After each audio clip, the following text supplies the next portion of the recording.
Dans cet épisode, on va plonger dans une série qui n'a rien d'un simple thriller. Une série où les ombres parlent, où les intentions s'effritent, et où chaque regard peut être une menace déguisée. Une série qui explore ce que chacun porte au fond de lui, cette part trouble qu'on préfère garder muette. The Beast in Me. Imagine une maison isolée, une autrice brisée qui tente de survivre à son propre passé, et un voisin milliardaire dont les secrets pourraient engloutir n'importe qui. Tu t'installes, tu lances l'épisode, et dès les premières minutes, tu sens que quelque chose cloche.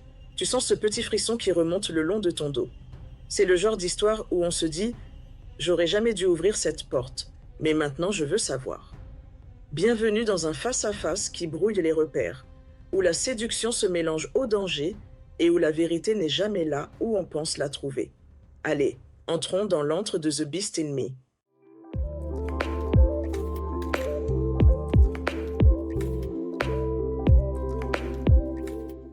The Beast in Me, c'est avant tout l'histoire d'Agatha Wiggs, surnommée Aggie, une écrivaine en panne totale d'inspiration.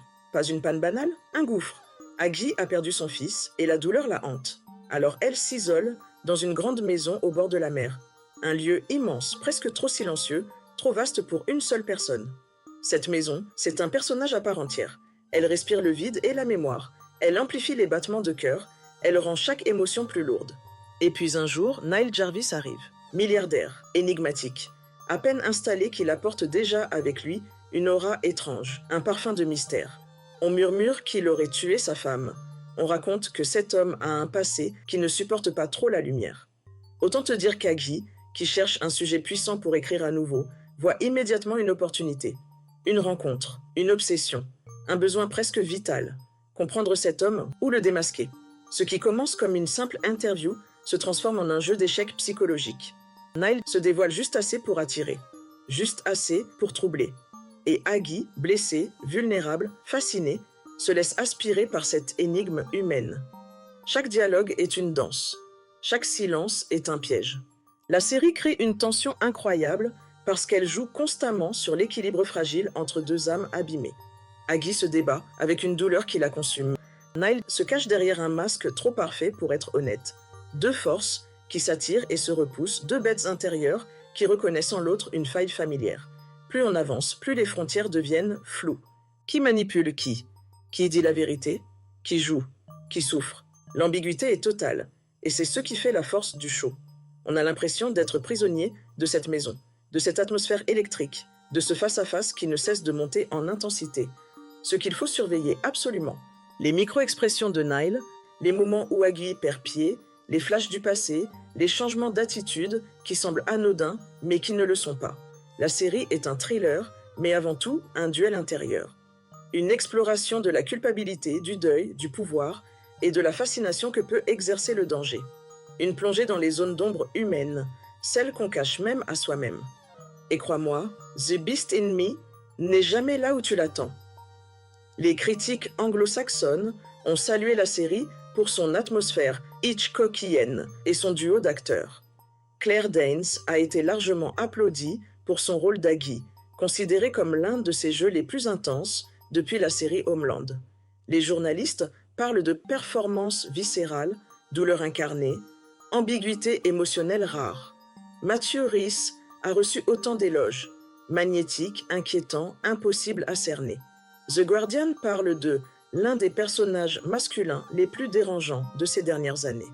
Le New Yorker note que la série repose entièrement sur leurs échanges, d'une précision quasi théâtrale. Les critiques françaises ont également apprécié le show, même si certains médias ont pointé la tendance de la série à surjouer les émotions. Une critique récurrente, un final jugé un peu trop rapide, comme si les scénaristes avaient voulu clore trop vite l'intrigue après avoir installé une tension exceptionnelle. Du côté du public, c'est un mélange. Beaucoup adorent l'ambiance gothique, le malaise, la tension lente mais puissante. Les spectateurs mettent en avant la relation malsaine, captivante mais dérangeante, entre Aggie et Nile. D'autres trouvent la série trop sombre, trop lente ou trop centrée sur les dialogues. Quelques avis regrettent aussi des sous-intrigues inutiles qui brouillent la force du récit principal. Mais globalement, la série obtient entre 80% et 85% d'avis positifs, ce qui en fait un thriller solide, visuellement maîtrisé, porté par un casting 5 étoiles. Pour moi, The Beast in Me, c'est l'autopsie d'une relation dangereuse. Deux personnes cassées qui cherchent dans l'autre un miroir pour comprendre leurs propres fractures. Et je t'avoue que la série m'a complètement emporté dans l'univers de la manipulation. On voit très clairement que Nahil veut contrôler le récit, absolument tout. Il orchestre les conversations, choisit ce qu'il dévoile, ce qu'il cache, comment il veut qu'on le perçoive. Et dès qu'un refus lui tombe dessus, dès qu'Aggie ne va pas dans son sens, son visage change. Ses yeux s'assombrissent. Le masque tombe une seconde. Et là, tu vois le sociopathe en puissance, celui qui ne supporte pas qu'on le contredise, qu'on lui résiste, qu'on lui tienne tête. Aggie, elle, c'est tout l'inverse. Elle est brisée, fragile, hantée par un deuil qu'elle n'arrive pas à surmonter. Mais on sent qu'elle veut s'en sortir. Elle veut retrouver l'excellence qu'elle avait avant le drame.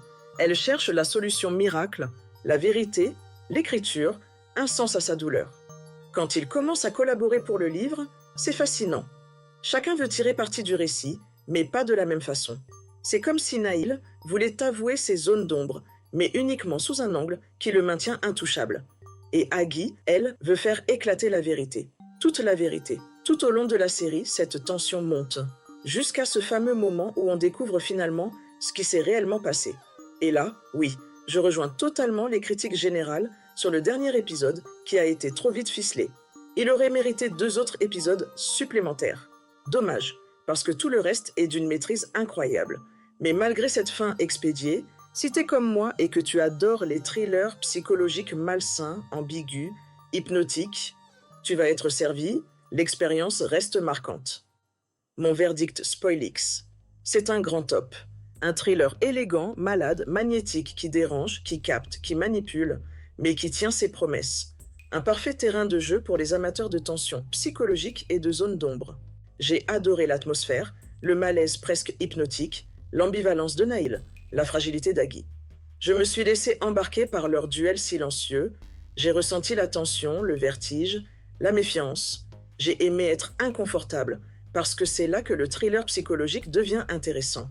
La bête n'est pas toujours dehors. Parfois, elle est dans nos blessures, nos regrets, nos obsessions, nos besoins de vérité. La série nous rappelle que la vulnérabilité peut attirer des forces dangereuses, et que lorsqu'on cherche la vérité chez les autres, c'est souvent notre propre vérité qui nous explose au visage. Et toi, dis-moi, est-ce que tu crois que la douleur peut nous rendre aveugles au danger ? Est-ce qu'on peut réellement connaître quelqu'un, ou est-ce qu'on se raconte des histoires pour combler les trous ? J'ai envie d'avoir ton avis, vraiment. Si tu as vu la série, dis-moi ce qui t'a le plus marqué. La relation toxique, la maison oppressante, le mystère autour de Nahil, ou la fragilité d'Aggie ? Et si tu ne l'as pas encore vu, est-ce que ce genre de thriller psychologique t'attire, ou tu préfères un style plus léger ? On en parle dans les commentaires, le débat est ouvert. J'ai hâte de te lire. Et si tu aimes les films et séries qui te laissent plus de questions que de réponses, bienvenue dans mon univers. Clique sur le prochain épisode Spoilix, parce qu'ici, on ne regarde pas juste pour regarder. On résume, on critique, on tranche. À très vite sur Spoilix Movies.